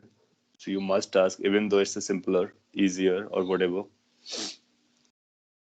और अगर कोई डाउट नहीं बचा है तो एक्सरसाइज 2 में अगर आपने ट्राई किया हो, आपके पास डाउट्स हो, तो आप उनको रख सकते हैं। हम लोग एक्सरसाइज 2 को डिस्कस कर लेते हैं। सर यस सर एक जनरल क्वेश्चनिंग पर क्वेश्चन था, कैन आई आस्क? हाँ बोलिए। सर अगर हमें दो इक्वेशंस दी हो, दो वेव्स की, जिनमें दो अलग अलग टाइम पर दी हो, और हमें बोला गया हो कि हमें एक पर्टिकुलर स्पॉट टाइम पर वेलोसिटी निकालनी है, तो फिर क्या जनरल मेथड रखेंगे? वेव की जो वेलोसिटी होती है वो टाइम पर डिपेंड नहीं करती है। वेव की वेलोसिटी जो होती है वो फैक्टर्स पे डिपेंड करती है कि कोफिशिएंट एक्स और टी के क्या चल रहे हैं। तो आप एक बार वेव इक्वेशन ड्रॉ कर लो। वेव इक्वेशन ड्रॉ करने के बाद use this expression, coefficient of time divide by coefficient of X और position. So general way would be you just go for the हाँ जी टी मिसिंग है। एक्चुअली दो equations दी है, दो अलग अलग इंस्टेंट्स पर एक ही वेव की, एंड हमें बोला गया है वेलोसिटी फाइंड करनी है एट तो वो पहले आपको वेव depend करता है इक्वेशन टाइम। कैलकुलेट कर, हाँ मैं समझा पॉइंट आपका। क्या करना होता है, जैसे अगर ऐसी इक्वेशन दी गई v is equal to f x, अलग अलग इंस्टेंट पे दिया गया होगा तो उस पर t नहीं होगा, वो केवल x का फंक्शन रहा होगा। और अगर इसको Yes, हमको sir. वेव इक्वेशन निकालना होता है तो हम लोग जानते हैं कि x को रिप्लेस कर सकते हैं x माइनस वी टी से। ठीक है, लेकिन हम, हाँ ये बहुत अच्छा पॉइंट है, बाकी लोग भी इस पर ध्यान दे दें। ऐसा आपसे पूछा जा सकता है, हम लोग x माइनस वी टी से कब रिप्लेस करते थे? जब t इक्वल टू जीरो पर सिनेरियो को पता होता था। दैट मीन्स इनिशियली वाला हमारा क्या होता था? t equal to zero. और ये केस कौन सा है? t इक्वल टू टी का है। एक छोटा सा पॉइंट आएगा जो कि इंपॉर्टेंट पॉइंट होगा, बाकी एज यूजुअल है। तो अगर t equal to zero instant पर दिया होता है और वेव हमको किसी t टाइम पर निकालना होता है तो हम x को x माइनस वी टी से रिप्लेस कर देते हैं। सपोज कर लीजिए उसने आपको t इक्वल टू जीरो नहीं दिया, वो आपको देता है कि t equal to t naught पर हमको ये दिया गया है y is equal to f x, कोई भी इंस्टेंट ऑफ टाइम पर दे रहा है, और फिर आपसे बोलता है कि वेव इक्वेशन निकालो। तो हम क्या करेंगे कि अब हम फिर से t equal to general time पे जाएंगे ना। ये जो जनरल टाइम आपका मेजर हो रहा है वो t इक्वल टू जीरो से मेजर हो रहा है। तो जब हमारा जो जनरल टाइम का मतलब होगा वो t, उसमें हम t का मतलब विथ रेफरेंस इस रेफरेंस से लेना चाह रहे हैं। अगर हम इस रेफरेंस से लेना चाह रहे हैं तो उसमें हम किससे रिप्लेस करेंगे? x को रिप्लेस करेंगे x minus we T minus T not. ये पॉइंट नोट कर लीजिए कि अगर हमारा रेफरेंस टी नॉट है तो हम रिप्लेस करेंगे x को x minus we T minus T not. Basically यहाँ पर भी हम लोग वही कर रहे होते हैं, t माइनस जीरो कर रहे होते हैं। वहां पर हमारा जीरो रेफरेंस था और यहाँ पर हमारा टी नॉट रेफरेंस है। सो अगर कोई डिफरेंट रेफरेंस दिया जाए, so you just follow this, replace x by x minus we T. Minus कब लगाएंगे? जब वो प्लस डायरेक्शन में जा रहा होगा, v स्पीड होगी कांस्टेंट वाली, और t माइनस टी नॉट को यूज करेंगे instead of t if initial is t not. तो ये माइनस से चेंज करना है, बाकी सारा स्टोरी वही है। इससे आप रखने से आपको वेव इक्वेशन मिल जाएगी। वेव इक्वेशन अब देखोगे ना, t माइनस टी नॉट करो या कुछ भी करो, कोई फर्क नहीं पड़ने वाला है। क्यों? वेव वेलोसिटी में, क्योंकि wave velocity ultimately coefficient of t use करेगा, कोफिशिएंट ऑफ x यूज करेगा, और ये जो टी नॉट आएगा ना वो फेज पे चला जाएगा, फेज डिफरेंस क्रिएट करने में। तो जब वेव, एज लॉन्ग एज आपको वेव वेलोसिटी कैलकुलेट करनी है तो गो फॉर वेव इक्वेशन। तो इससे आपको वेव इक्वेशन मिल जाएगी, y is equal to function of x in t। फिर इसमें coefficient of t divide by coefficient of x कर दोगे, वहां से आपको वेव वेलोसिटी पता चल जाएगी। Okay, yes sir, thank you. Exercise 2 आप लोगों ने ट्राई किया है, आपको डाउट्स हैं तो आप बोलिए, अदरवाइज अपने पास अब रफली हाफ एन आवर है, हम लोग वेव के कुछ कॉन्सेप्ट्स को भी लर्न कर सकते हैं। और अगर आपने ट्राई किया है, आपको डाउट्स हैं, क्योंकि आप ट्राई करोगे तब मैं बताऊंगा तो उसका कोई लॉजिक बनेगा, अभी मैं अपने मन से बताऊंगा तो उतना लॉजिक नहीं बनेगा। 2 5 9 12, तो जो आप पूछ रहे हैं मैं उनको बता देता हूँ, बाकी लोग भी उसको यूज कर लेंगे। 2 5 9 12, और भी अगर किसी ने ट्राई किया हो, डाउट बन रहा हो।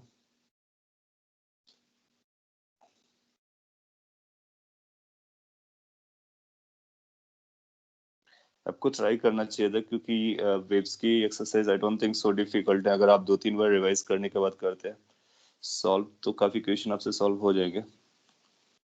सो मैं ये जो क्वेश्चंस पूछे गए इनके बारे में बता देता हूँ और इससे आपको कुछ और भी पॉइंट्स क्लियर हो जाएंगे। आपने किया है सॉल्व, आपको डाउट है तो आपको पूछना है। सो क्वेश्चन नंबर 2 पर आ जाते हैं।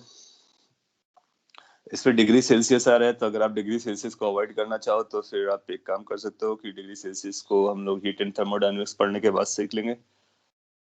10 नंबर पे है, तो मैं 2 के बारे में बात कर ले रहा हूँ।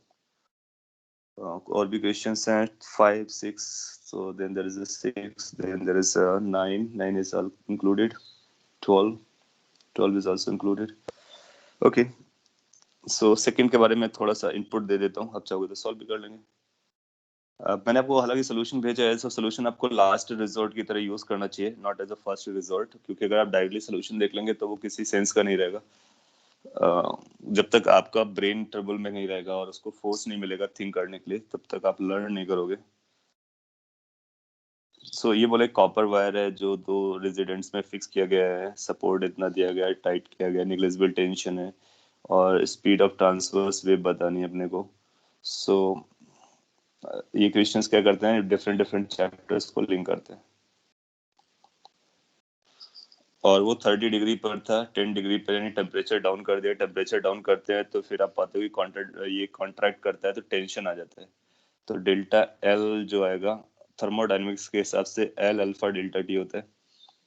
ये फॉर्मूला हम लोग ने बात कर रखी है 1-2 बार और इसको डिटेल में आगे भी देखेंगे। Yes, delta L by L alpha delta T कर लेंगे, परफेक्ट। फिर ये जो डेल्टा एल इस पे आना चाह रहा होता लेकिन वो आने नहीं देगा, क्यों? क्योंकि टेंशन है, टेंशन आ जाएगा। हो क्या रहा होगा, जैसे आपने टेम्परेचर ड्रॉप किया तो ये अपनी लेंथ कम करना चाहेगा, लेकिन ये फिक्स्ड है तो ये लेंथ को कम होने नहीं देगा। तो जितना लेंथ कम होना चाह रहा था वो टेंशन उसको कंपनसेट करेगा, यानी उतना इलोंगेट कर देगा। और इलोंगेशन के रूल के हिसाब से जाएंगे तो अपने को पता चलता है कि इसकी जो वैल्यू आती है F L upon A Y आ जाती है। तो ये पॉजिटिव इंक्रीमेंट है लेंथ, ये नेगेटिव इंक्रीमेंट है लेंथ, दोनों को बराबर होना चाहिए, that's what we are saying. और नेगेटिव इंक्रीमेंट का मतलब हुआ कि इतना कम होना चाह रहा था, इतना ज्यादा होना चाह रहा था, दोनों के मैग्नीट्यूड्स को बराबर कर दिया। यहाँ से आप क्या कैलकुलेट कर सकते हो, एफ या टी जो भी है वो कैलकुलेट कर सकते हो। तो एफ की जो वैल्यू है that will become A Y alpha delta T. T का मतलब टेंशन ना लेकर के यहाँ पर एफ वर्ड यूज कर देते हैं। ये एफ है, ये एफ फोर्स। यहाँ से एफ आ जाएगा तो वेलोसिटी कितनी हो जाएगी, under root F by mu. Mu के बारे में कुछ बोलेगा, डेंसिटी दे रखी है और ये आपकी डेंसिटी अब चेक कर लोगे कि ये डेंसिटी किस में कन्वर्ट हो जा रही है। तो ये बनेगा A cross section area Y alpha delta T. Alpha alpha दिया होगा आपको, delta T is the temperature difference, इसको डायरेक्टली 20 डिग्री लिख देंगे, डिवाइड बाई म्यू। अच्छा, अपने को ये पता होता है कि जब कभी हम टी एम लिखते हैं तो म्यू डी एक्स लिख सकते हैं, और रो इंटू डी डीवी भी लिख सकते हैं। और डीवी को क्या लिख सकते हैं, cross section area into D x. यहाँ पर क्रॉस सेक्शन एरिया को ए लिख रहे हैं तो ए डी एक्स लिख सकते हैं। तो अपने पास म्यू की जो वैल्यू होती है रो ए के बराबर होती है। इसका मतलब है म्यू बाई ए को हम रो भी लिख सकते हैं। अब इस ए को नीचे ले आओ तो वो रो बन जाएगा। तो अपने लिए जो v बन जा रहा है directly formula, v is going to be equal to under root y alpha delta t divide by rho. अब आप देखो रोज ने दे रखा है, y दे रखा है, y is a Young's modulus, alpha दे रखा है, डेल्टा t दे रखा है। सारी वैल्यूज को प्लेस करोगे तो आपका आंसर आ जाएगा। सो ये हीटिंग इफेक्ट से रिलेटेड है और इतना फार्मूला ये सभी लोग जानते हैं, इसलिए इसको डायरेक्टली यूज कर सकते हो। और नाउन वर्ड आप ये भी याद रख सकते हो। हालांकि याद रखने से अच्छा है कि आप ये रिलेशन रखो, 2 मिनट में आप उसका डेरिवेशन करो, क्योंकि वो थोड़ा सा भी ट्विस्ट करेगा तो आपका डायरेक्ट याद वाला अगर सुटेबल नहीं हुआ तो गड़बड़ हो जाएगा। सो अगर कुछ भी याद रखते हो तो ये जरूर याद रखो कि वो सुटेबल होना चाहिए उस सिचुएशन के लिए, जिस सिचुएशन के लिए आप लगा रहे हो।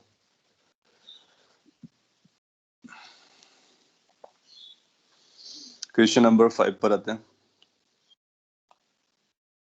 The frequency of sonometer wire is given F, but when the weight producing the tensions are completely immersed in water, the frequency becomes this. तो ऐसा क्यों हो रहा होगा, क्योंकि उसका टेंशन बदल जा रहा होगा। टेंशन बदल जा रहा होगा तो फिर फ्रीक्वेंसी बदल जा रही होगी, क्योंकि वेलोसिटी बदल जा रही होगी। और on immersing the waves in another liquid, frequency becomes this, specific gravity आपको दूसरे लिक्विड की बतानी है।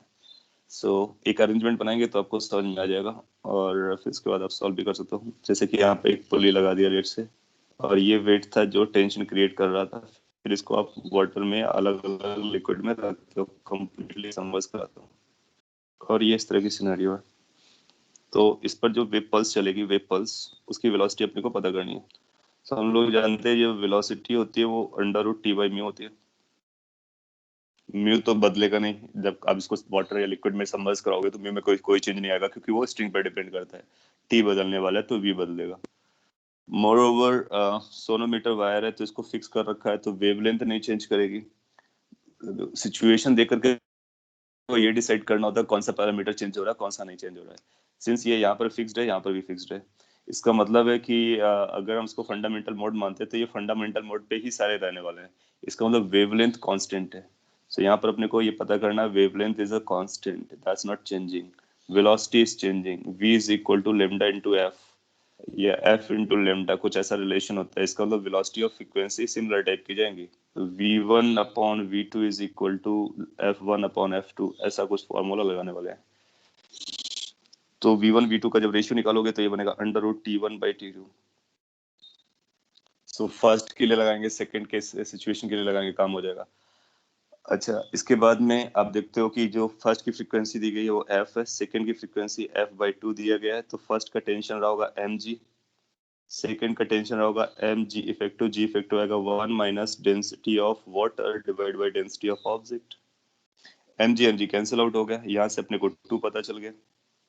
तो यहाँ से ये डेंसिटी ऑफ वाटर और डेंसिटी ऑफ ऑब्जेक्ट के रेशियो में कुछ आंसर पता चल जाएगा। इसके बाद आप फर्स्ट और थर्ड लगा लीजिए। जब आप फर्स्ट और थर्ड लगाएंगे तो ये बनेगा f divide by f/3। This is going to be under root mg divide by mg in bracket 1 minus density of liquid divide by density of object. यहाँ पर भी ये कैंसिल हो गया, ये 3 आ गया। तो आप देखोगे यहाँ पे density of object upon density of water आ जा रहा है, यहाँ पे density of object upon density of liquid आ जा रहा है। दोनों को कैलकुलेट कर लेंगे। Calculate density of object upon density of water from here, calculate density of object upon density of liquid from here. They can easily be calculated by squaring both sides and simplifying it. फिर दोनों को divide करके relative density निकालेंगे। What is relative density? Relative density या specific gravity is density of liquid divide by density of water. ये अपने को चाहिए, तो इन दोनों को आपस में डिवाइड कर लोगे तो आंसर आ जाएगा। आइडिया मैंने दे दिया, इसके बाद आप सॉल्व करोगे आपको 100% आंसर आएगा। नहीं आता है तो आप हमको बता सकते हो। और सॉल्व करना बहुत ज्यादा लंबा काम नहीं है। जैसे square, both side, reverse, reciprocate it and then subtract, 1 से सब्ट्रैक्ट कीजिए। 2 रेशियो आएंगे उनको आपस में डिवाइड कर दीजिए, रो ऑब्जेक्ट कैंसिल आउट हो जाएगा, लिक्विड और वाटर का रेशियो आ जाएगा, वही अपना आंसर हो जाएगा। स्टेप्स में अगर कोई इशू हो वो आप पूछ सकते हो। थ्योरेटिकली कॉन्सेप्चुअली हम लोग क्या कर रहे हैं, इसमें लिम्डा को कांस्टेंट क्यों लिया गया ये जानना आपके लिए बहुत जरूरी है। फ्रीक्वेंसी को वेरी क्यों कराया गया, क्योंकि वी वेरी कर रहा है तो फ्रीक्वेंसी वेरी करेगा। बेसिकली हम सोर्स को ही चेंज कर रहे हैं तो ऐसा हो रहा है। देन क्वेश्चन नंबर 6, ये भी एक अच्छा सवाल है और ये बोलता है कि a wave moving with constant speed on a uniform string at the point x equal to 0, x equal to 0 पे इसका एम्पलीट्यूड a नॉट है, एंगुलर फ्रीक्वेंसी ओमेगा नॉट है, average rate of power p naught है। तो हमने को पता है पावर का फॉर्मूला, अगर ये p नॉट है तो p नॉट की वैल्यू आती है एवरेज पावर। ये फॉर्मूला है, आपको अच्छे से याद रखना है। जो अभी हम लोगों ने लिखा था, हाफ a नॉट स्क्वायर आएगा, ओमेगा नॉट स्क्वायर आएगा, डेंसिटी आएगी, क्रॉस सेक्शनल एरिया आएगा, वेलोसिटी आएगी। क्रॉस सेक्शनल एरिया से डिवाइड कर देते तो इंटेंसिटी बन जाती है। और रो और एस की जगह पर आप म्यू भी लिख सकते हो। तो ये पावर अपना एक्सप्रेशन पता है। As the wave travels down the string, तो जब वेव ट्रेवल करती है ना तो इसका एम्पलीट्यूड कम होता है इन प्रैक्टिकल में, क्योंकि आपने देखा था डैम्प्ड ऑसिलेशंस में जब ऐसे हो रहा होता है तो धीरे धीरे क्या होता है, उसका डैम्पिंग फोर्सेस की वजह से एम्पलीट्यूड कम हो जाता है। सिमिलरली वेव्स में भी क्या होता है, जब वेव ट्रेवल करती है तो अगर x इक्वल टू 0 पर उसका एम्पलीट्यूड a नॉट है तो आगे चलते हुए जब ये वेव ट्रेवल करके जाएगी किसी x पर जाएगी तो उसका एम्पलीट्यूड a हो जाएगा। डिक्रीज करता है। और एग्जाम में क्वेश्चन पूछा जाता है कि एक्स डिस्टेंस जाने के बाद कितना डिक्रीज कर गया है बताइए, तो वहां पर हम लोग वेव फ्रंट के कॉन्सेप्ट को यूज करते हैं। तो जो अपने अब में से किसी ने पूछा था what is a wave front, next lecture में हम लोग पढ़ेंगे और उसके बेसिस पे हम लोग कैलकुलेट कर पाएंगे कि किसी एक्स डिस्टेंस जाने के बाद एम्पलीट्यूड में कितना रिडक्शन आया। एनीवे अभी उसकी जरूरत नहीं पड़ेगी, अगर पड़ती है तो उसको हम लोग देख लेंगे, क्वेश्चन पे आगे पढ़ने से पता चलेगा। ये बोलता है as the wave travels down it loses energy, ऐसा इसलिए क्योंकि एनर्जी लॉस हो रही होती है मीडियम फ्रिक्शन अदरवाइज की वजह से, तो एम्पलीट्यूड कम हो जाता है। जब x इक्वल टू एल पर जाते हैं तो यहाँ की डेफिनेशन ये दे दी गई, वहां पर जो पावर है वो पी नॉट बाई टू हो जाता है। तो यहाँ का जो पावर हुआ वो पी नॉट बाई टू हुआ,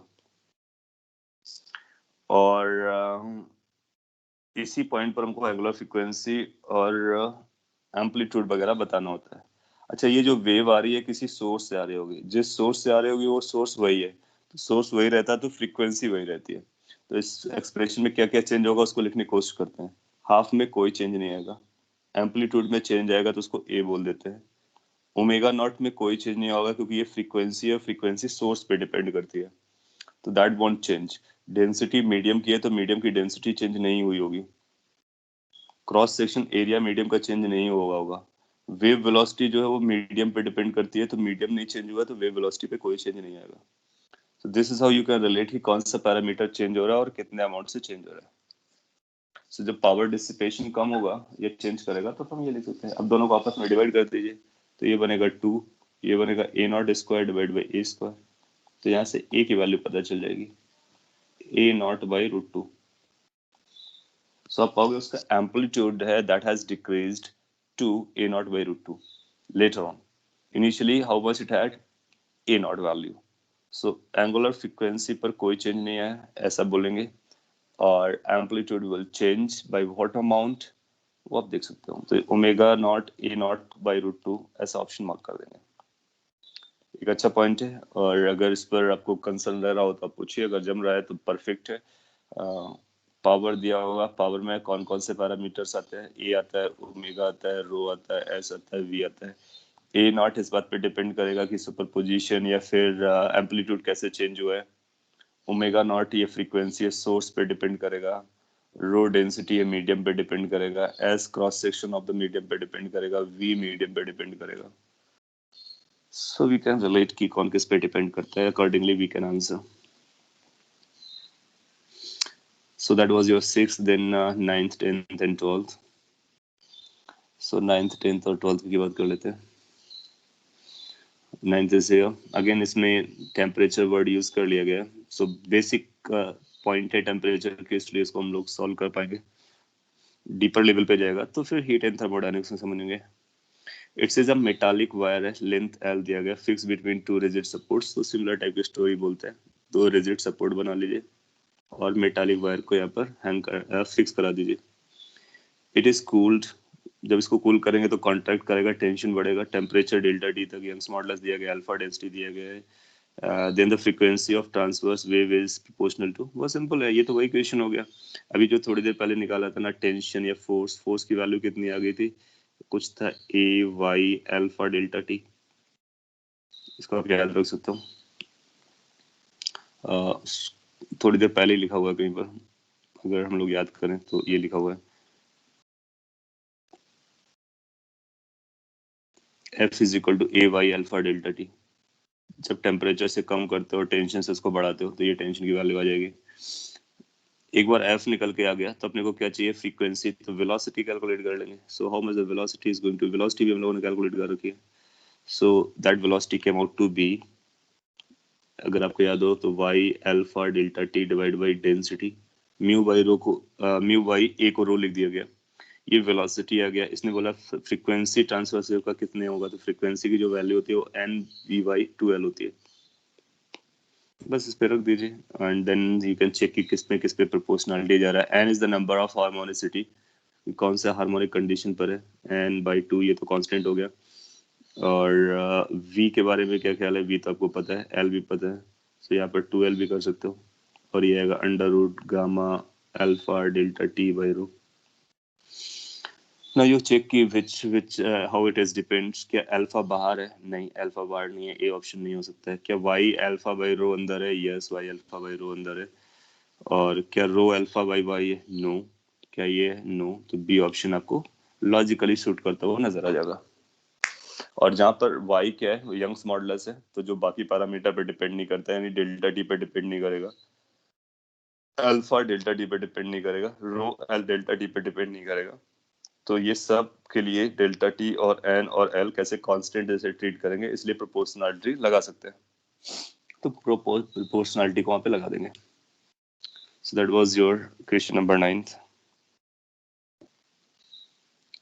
and then 10th and 12th आपने कुछ लिखा, why isn't it delta T is in relation.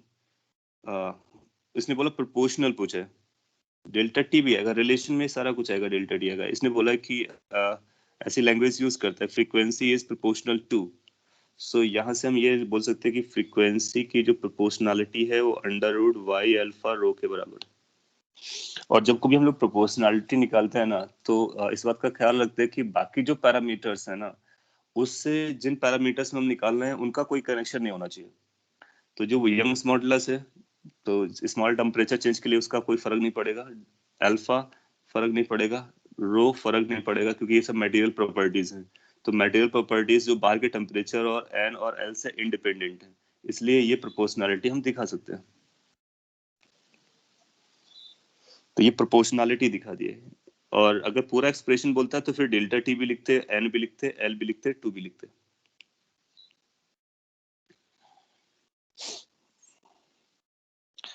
अगर न्यूमेरिकल वैल्यूज देता तो आपको सबकी वैल्यूज प्लेस करनी होती है। जब कोई प्रोपोर्शनल बोलेगा देन वी कैन रिलेट कि कौन कौन से टर्म किस तरह से लिंक्ड है। Question number then 10th,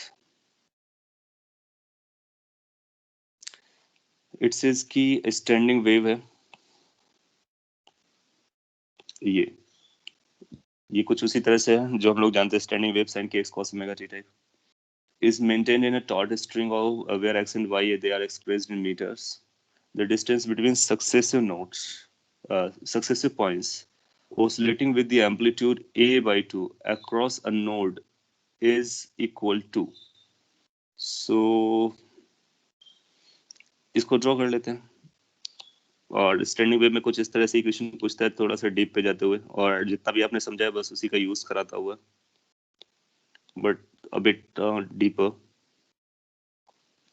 suppose कर लीजिए कि इस पे हम एक ही नोट दिखाते हैं बीच में ऐसा। आप और भी नोट्स दिखा सकते हो, कोई भी नोट पकड़ोगे चलेगा। ये नोट पॉइंट है, इस नोट पॉइंट का एम्पलीट्यूड 0 होता है, जो बीच वाला पॉइंट होगा उसका एम्पलीट्यूड मैक्सिमम होगा। तो इसके इक्वेशन के अकॉर्डिंग उसका एम्पलीट्यूड ए होगा। एम्पलीट्यूड पूरा पूरा डिस्टेंस ट्वाइस हो जाएगा। तो हम एम्पलीट्यूड दिखाते हैं केवल, ये एम्पलीट्यूड है, ये ए की वैल्यू बराबर है। जनरली हम इसको ट्वाइस से लिखते थे, याद है आपको, क्योंकि वहाँ पे ट्वाइस याद आता। इसने ए बोला है तो हम ए लिखेंगे। अच्छा, यहाँ पर कहीं एक ऐसा पॉइंट होगा जिस पॉइंट पर एम्पलीट्यूड ए बाई रूट 2 चल रहा होगा। ए का मतलब एंटी नोड नहीं है, एम्पलीट्यूड है। ए बाई 2 चल रहा है, इसको 2 चाहिए, रूट 2 नहीं चाहिए, तो हम 2 लगा देते हैं। एक यहाँ पर भी ऐसा पॉइंट चल रहा होगा जिसका एम्पलीट्यूड ए बाई 2 चल रहा होगा। और अपने को क्या पता करना, अपने को ये पता करना कि इन दोनों के बीच का गैप कितना है, ये डिस्टेंस कितना है। ये समझ में अगर आपको बात आ रही है तो क्वेश्चन क्लियर हो रहा है कि क्वेश्चन में क्या डिमांड किया जा रहा है। और अगर ये समझ में आएगा तो फिर हम ये भी बोल सकते हैं कि सिमेट्रिकल होता है। तो अगर हम एक कैलकुलेट कर लें, ये डिस्टेंस लेट्स से ये x0 है, अगर हम इस x0 को कैलकुलेट कर लेते हैं तो जो हमारा आंसर है वो 2x0 हो जाएगा। फिर हम लोग ये भी जानते हैं कि सब कुछ सिमेट्रिकल होता है, तो ये डिस्टेंस अगर हम लोग यहाँ पर भी कोई ना कोई 8/2 पे चल रहा होगा, और वो जो x0 है वो ये भी x0 के बराबर ही रहा होगा यहाँ से लेकर के यहाँ तक। सो अगर हम x इक्वल टू 0 से स्टार्ट करके x0 पकड़ लेते हैं तो ये डिस्टेंस पता चल जाएगी नोड से कितने डिस्टेंस के बाद a/2 का एम्पलीट्यूड मिलता है। और फिर इस नोड के दोनों तरफ जाना है, इसलिए 2 से मल्टीप्लाई कर देंगे। Now this is how you can simplify the question itself. और एक बार क्वेश्चन आपने सिंप्लीफाई किया तो फिर अपना आंसर हो जाएगा। अब देखो इसमें x इक्वल टू 0 रखो तो नोट पॉइंट मिलता है, इसका मतलब x equal to 0 node point है। तो अगला x हमको निकालना होगा जहां पर एम्पलीट्यूड a/2 हो जाए। तो एम्पलीट्यूड a by 2, एम्पलीट्यूड कितना होता है? यू नो कि जो एम्पलीट्यूड होता है that is a sin 20 pi x by 3 है, ये एम्पलीट्यूड है and we want it to be a by 2, सो a by 2 कर लेते हैं, तो ये हो जाएगा a sin 20 pi x by 3। फिर a से कैंसिल आउट हो गया, साइन हाफ हो गया, साइन हाफ कब होता है? तो सिंप्लीफाइड है क्योंकि हम जीरो से फर्स्ट वाला ही चाह रहे हैं, तो हम फर्स्ट वाला ही मिलेगा तो काम चल जाएगा। तो ये pi by half, sine half होता है 30 degree pi by 6, am I right? या सो ये कैलकुलेशन आप चेक कर लो, sine theta is equal to half, that is theta has to be 30 degree, 30 degree is pi by 6। तो जब इसको पाई बाई 6 बोलोगे तो x की वैल्यू पता चल जाएगी, x हमारा x नॉट हो जाएगा बेसिकली। सो x नॉट की वैल्यू हो जाएगी, पाई से पाई कैंसिल हो गया, यहाँ पर आ गया 2, सो ये बन गया 1/40, 1/40 किसमें था? मीटर्स में था। सो अगर 1/40 ये हो गया तो इससे अपने को क्या पता चला कि किसी भी नोड पॉइंट से 1/40 मीटर जाने के बाद आपको a/2 एम्पलीट्यूड से ओसिलेट करने वाला पार्टिकल मिलता है। अब क्वेश्चन की डिमांड ये थी कि distance between successive point oscillating by a/2 across a node, इसका मतलब कोई नोड के दोनों तरफ के वाले a/2 पकड़ना है, तो अपना जो आंसर है वो 2x नॉट है। So answer has to be given as 2x naught, that is 2 into 1/40 meter, which is basically 1/20 meter। अब चाहो तो इसको 100 से मल्टीप्लाई कर दो, तो 100 divide by 20 centimetre, that is basically 5 centimetre. तो उन दो पॉइंट्स के बीच का सेपरेशन 5 सेंटीमीटर होना चाहिए, that's what we are looking for, so C option should be correct option।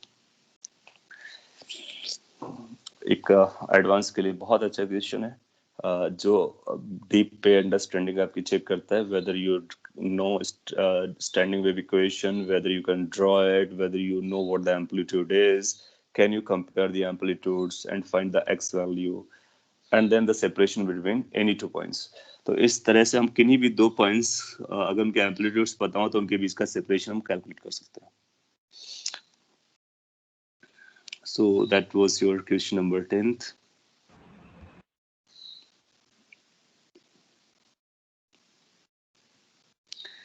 इस पर कोई और भी था? 12th, that is the last one. So 12th को भी मैं quickly complete करता हूँ और फिर देखते हैं क्या कर सकते हैं।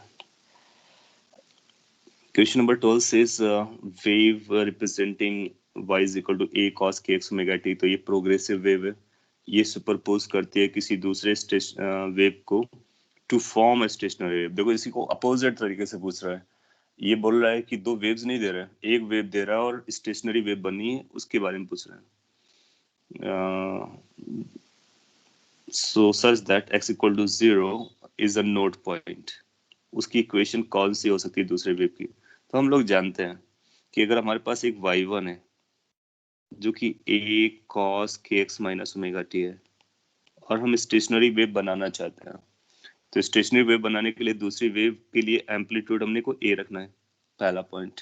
दूसरा आइडेंटिकल रखना है तो cos रखेंगे, kx माइनस ओमेगा टी को kx प्लस ओमेगा टी रखेंगे, ऐसा रखेंगे। तो ये अपने लिए हो जाएगा। दूसरा होना चाहिए जो कि अपोजिट आना चाहिए, प्लस आना चाहिए, पहली बात तो ये। तब देखेंगे कि कॉस आना चाहिए प्लस के साथ में, तो साइन वाला वैलिड नहीं होगा, ये कॉस प्लस है ये वैलिड हो जाएगा, ये कॉस ये वैलिड नहीं होगा, बस हो गया। फिर तो अपने पास ये हो गया, ये भी नहीं होगा, तो फिर बी ऑप्शन आप मार्क कर दीजिए। माइनस क्यों लगा देंगे, प्लस माइनस कोई भी हो चलेगा। माइनस लगाने से वो x इक्वल टू 0 नोड बन जाएगा, क्योंकि इन दोनों को रखेंगे तो y1 प्लस y2 कितना हो जाएगा, 0 हो जाएगा। अगर आप माइनस रखोगे तो तब भी चलेगा, प्लस रखोगे तो तब भी चलेगा। तो बेसिक कंडीशन आपको मैच करनी चाहिए, अपोजिट डायरेक्शन में चलना चाहिए और सेम फंक्शन लेकर के चलना चाहिए, उसको हम लोग यूज कर लेंगे। तो बी ऑप्शन मार्क किया जा सकता है। Okay, so that is your 12th। सो हम लोगों ने फर्स्ट एक्सरसाइज कंप्लीट कर लिया, सेकंड एक्सरसाइज का काफी कुछ कर लिया। इसके बाद मल्टीपल करेक्ट है। मल्टीपल करेक्ट आप पाओगे कि काफी इजी है इन केस अगर आप इसको सॉल्व करते हो। सिंपल वेव इक्वेशन को यूज करता है, उसी से रिलेटेड वेलोसिटी और डायरेक्शन और मैग्नीट्यूड और जो हम लोगों ने सॉल्व किया उसके according question, similar type equation पूछता रहता है। फिर भी आप इसको ट्राई कर लीजिए, और नेक्स्ट वीकेंड तक हम लोग इसका एक और डिस्कशन सेशन लगा लेंगे। अगर ज़रूरत पड़ती है तो इसका एडवांस वाला जो पार्ट है उसको भी डिस्कस कर लेंगे। तो आज के लिए इतना काफ़ी है, टाइम भी आपका हो गया। कोई माइनर और फिर कुछ डाउट्स बचे हों, क्विक डाउट्स हो तो आप पूछ सकते हो, otherwise we are going to wind it up now.